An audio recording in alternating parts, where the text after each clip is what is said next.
खुलुमबाय लोगोफोर, नोंथांमोनखौ डियार ब्रह्म चेनेलाव आरो फिन खेबसेबाव बयखौबो बरायनाय बावहरग्रोनाय जाबाय। आं दिनै नोंथांमोननि सिगाङाव आरोबाव माखासे सानसेनि खौरां लानानै फैबावलायबाय। आसा खालामो नोंथांमोनहा खौरांखौ खोनासंनानै मोजां मोनगोन। दिनैनि गिबि खौराङावनो दङ क'क्राझाराव इउपिपिएलआ 10थि गायसनथाय सान संकल्प दिबस महरै फालिदों। इउनाइटेड पिपल्स पार्टी लिबारेल इउपिपिएलआ मंगलबाराव क'क्राझारनि दतमा एइचएस गेलेग्रा फोथाराव मोनसे गिदिर सुबुं जथुमजों गावनि 10थि गायसननाय सान फालिदों।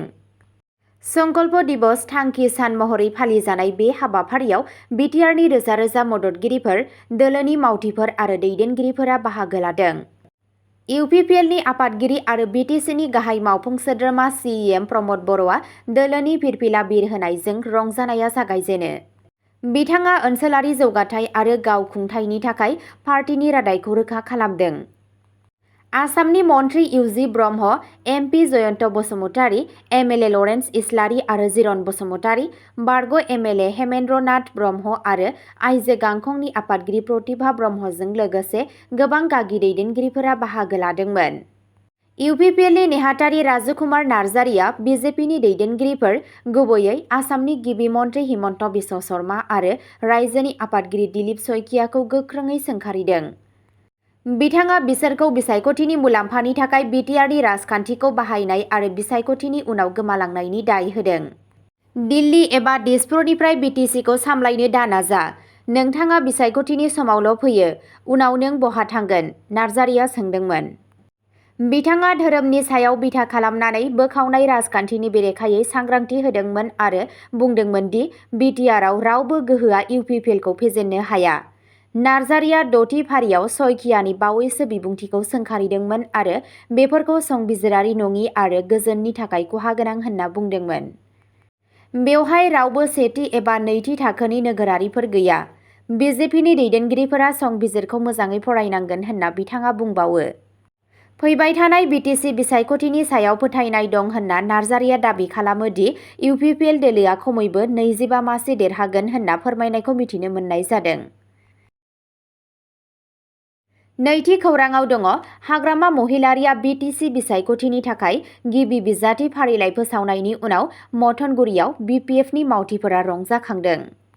बिपिएफनि दैदेनगिरि हाग्रामा महिलारीआ फैबाय थानाय बिटिसि बिसायख'थिनि थाखाय बिजाथिफोरनि गिबि फारिलाइ फोसावनायजों लोगोसे मथनगुरियाव दोलोनि सोद्रोमाफोरनि थाखाय गोजोननाय लाबोदों।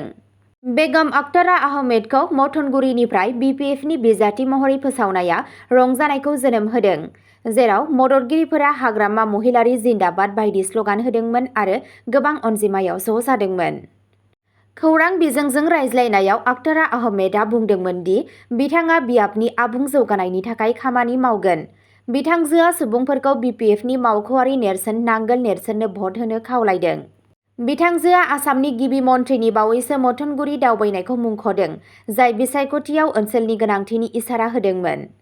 राजखान्थियारि हाबाफारिया बांनायजों मथनगुरिया मोनसे गाहाय बादायलायनाय ओनसोल जागासिनो दं आरो बिपिएफआ गावनि गुदि थाखोनि मददखौ फोथायनाय दं। थामथि खौराङाव दङ AK-47निफ्राय लाना आखाइ खबजोबनायसिम हिमन्त बिश्व शर्माया बिटिआरआव बिजेपिनि गोजोन नारसिननायखौ बरायदों। आसाम चिफ मिनिस्टार हिमन्त बिश्व शर्माया मंगलबारखालि बुंदों दि बिजेपिनि नाजानायाव बिटिआरआव गोजोन फैफिनबाय। सिगांनि समाव बिसायख'थिनि समाव AK-47 बायदि गावग्रा हाथियारफोरा लामाफोराव गोहोम खोख्लैदोंमोन। दायो बिजाथिफोरा आरज गाबनायाव आखाइ हमनानै भट खावलायो। बेयो जोंनि बयनिख्रुइबो देरसिन जाफुंसारनाय। शर्माया फैबाय थानाय बिटिसि बिसायख'थिनि थाखाय फोसावदिंनाय समाव बिबुंथि होयो। बिथाङा थांनाय 5 बोसोराव बिटिआरआव जौगानायनि सायाव नोजोर होदों, सावस्रि, सोलोंथाय, लामा आरो गोग्गो दैखौ लाफानानै आरो बे ओनसोलखौ गोदान आसाम मुंनि जाफुंसार सल' बुंदों। सीएमआ बेखौबो बुंदों दि दखल खालामनायखौ बोखारनायनि सायाव जायखिजाया थिरांथाया बिटिसिनिफ्राय फैनांगौ आरो खावलायब्ला रायजोआ मदद खालामगोन। बिजेपिआ सेप्तेम्बर बिटिसि बिसायख'थियाव हारसिङैनो बाहागो लानो सानथांखि खालामदों। इउपिपिएल आरो बिपिएफनि गेजेराव जाथावना सोमोन्दोखौ लाफानानै राजखान्थियारि दोलोफोरनि गेजेराव सावरायनाया सोलिगासिनो दं। सीएम शर्माया बुंदों दि बेफोरबायदि गोरोबथाया रायजो सोरखारनि थाखाय सुंज्रोबनायाव खाबु होनो हागौ। बिथाङा बेखौबो बोसोन होदों दि एजिपिआ खालि बै जायगाफोरावल' बिसायख'थि गेलेनांगौ जेराव बिहा देरहानायनि नंगुबै खाबु दं। 2020 मायथाइनि बिटिसि बिसायख'थियाव बिपिएफआ 17 मासि मोननो हादोंमोन। इउपिपिएलआ 12 मासि मोननो हादों। बिजेपिआ 9 मासि देरहादों आरो जिएसपिआ 1 मासि मोननो हादों। बेनि उनाव बिजेपिआ इउपिपिएल आरो जिएसपिजों गौथुम गायसनदों। ब्रैथि खौराङाव दङ डिमा हासावआव कंग्रेसआ 6थि फारिलाइ ओनसोलाव बिजेपि दैदेनगिरिफोरनि बिबुंथिनि थाखाय निमाहा बिनो दाबि दैखांदों। ट्राइबेल हा मोनथायनि सायाव बिबुंथि होनायनि थाखाय डिमा हासाव कंग्रेसआ बिजेपि दैदेनगिरिफोरखौ सोंखारिदों। डिमा हासाव जिल्ला कंग्रेस कमिटिया हानि मोनथाय आरो संबिजिरनि 244A दफानि सायाव बावैसो बिबुंथि होनायनि थाखाय बिजेपिनि हादोरसा आफादगिरि दिलीप सयखिया आरो आयेन आफादनि लेङाइ बुंथिगिरि ड नुमल ममिनखौ गोख्रोङै सोंखारिदों। राजीव भवनाव मोनसे खौरां मेलाव कंग्रेसनि बुंथिगिरि कालिजय सेंयुंआ 6थि फारिलाइनि सिङाव हानि बिगोमाथिनि सायाव सयखियानि बिबुंथिखौ नंखाय आरो थुलुंगा होग्रा बुंदों। बिथाङा ड ममिननि बिबुंथिखौबो सोंखारिदोंमोन। हाजोआरि जिल्लाफोराव दफा 244A नि गोनांथि गैलिया बेखौ बिबान गैयै आरो गिथावना बुंदों।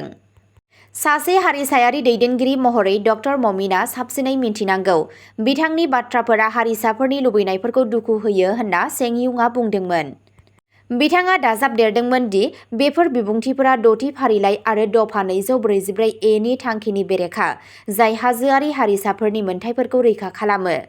कंग्रेसआ बुंदों दि कार्बि आंलं आरो डिमा हासावनि गोबां समाजारि हान्जाफोराबो बिजेपि दैदेनगिरिफोरनि बिबुंथिनि बेरेखायै बिबुंथि होदों।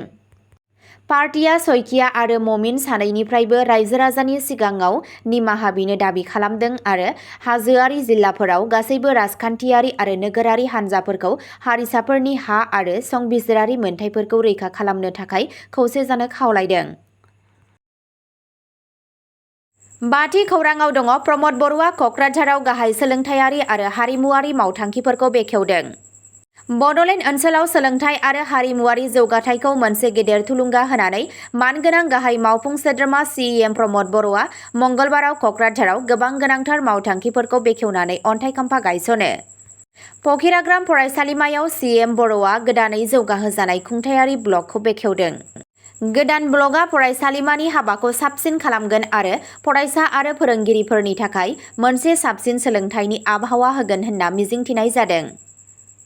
बिटिआर गोजोन गोरोबथा 2020 नि थाखाय गावनि सोरखारनि खोथा होनायखौ रोखा खालामनानै बर'आ दतमायाव हरेन्द्र हारिमुवारि फसंथाननि थाखाय अन्थाइ खाम्फाबो गायसनदों। बे फसंथाना बड'लेण्डनि धोनि हारिमुखौ संरैखा खालामनाय आरो जौगाहोनायाव मदद होगोन। मानगोनां मन्थ्रि उरखाव ब्रह्मआबो दंमोन। दतमायाव थानाय बड'फा इउएन ब्रह्म फरायसालिमायाव बर'आ मोनसे गोदान कनफारेन्स हल बेखेवनानै गोदान मुगानि अडिट'रियामनि अन्थाइ खाम्फा गायसनो। बड'लेण्ड एकर्ड बिफाननि मावफुंनायनि सिङाव लुजानाय बे सुबिदाफोरनि थांखिया ओनसोलाव सोलोंथायारि बिथायारि सानज'थायखौ गोख्रों खालामनाय। 6थि खौराङाव दङ डिब्रुगड़आव 7,000 रां घुस लानाय आसामनि मावख'गिरिखौ हमदों। आसामनि डिब्रुगड़ जिल्लायाव सासे सोरखारि मावख'गिरिया हा सोलायनाय खामानिनि थाखाय घुस लाबाय थानाय समावनो हमजादों। दायनिगिरि हिरेन नाथआ मरानहाट रेभिनिउ सार्कलनि सार्कल अफिसारनि मावख'आव हा रेबगान्थि हेफाजाबगिरि। नाथआ हानि फोरमानलाइफोरखौ मावफुंनो थाखाय सासे नोगोरारिनिफ्राय 50,000 रां दाबि खालामदोंमोन। रां होनो गोसो गैयै नोगोरारिया बे बाथ्राखौ directorate of vigilance and anti कारापसननो फोरमायदोंमोन। अजदनि सायाव बिथा खालामनानै मावख'गिरिफोरा मोनसे फान्दायदों आरो नाथखौ घुसनि बाहागो महरै 7,000 रां लाबाय थानाय समाव हमदों। साखिफोरनि सिगाङाव रांखौ जब्द खालामनाय जादों। बिथांखौ खानाय जाबाय आरो जाख्ल'नाय होबथानाय आयेननि सिङाव केस होनाय जादों होनना फोरमायनायखौ मिथिनो मोनबावनाय जादों। 7थि खौराङाव दङ काछारआव मैखोम पुलिसनि सिग्रोमनायाव 7 कौटि रांनि ड्राग्स हमदों। फेग्रा मुवानि बेरेखा हाबाफारिनि थाखाय मोनसे गेदेर जाफुंसारनाय। आसाम पुलिसआ काछार जिल्लायाव मोनसेनि उनाव मोनसे इन्टेलिजेन्स बिथा अपारेशननि समाव 7 कौटि रांनि ड्राग्स जब्द खालामदों। सिग्रोमनायाव 216 ग्राम हेर'इन, 2,000 याबा टेब्लेट आरो फेग्रा मुवा फालांगियाव बाहायजानाय गंनै गारिफोरखौ जब्द खालामनाय जादोंमोन। अपारेशननि समाव 7 फालांगिरिफोरखौ खानाय जादों आरो दायो पुलिसनि आवथायाव दं। हमजानाय सुबुंफोरखौ मोनसे रायजो गेजेरारि ड्राग्स नेटवर्कनि बाहागो होनना सन्देह खालामनाय जादों। गिदिर जगायनाय फारिखौ नागिरनो थाखाय नायबिजिरनाया सोलिगासिनो दं। अब्ला दिनैनि खौरांआ एसेनोसै, गोजोन्थों।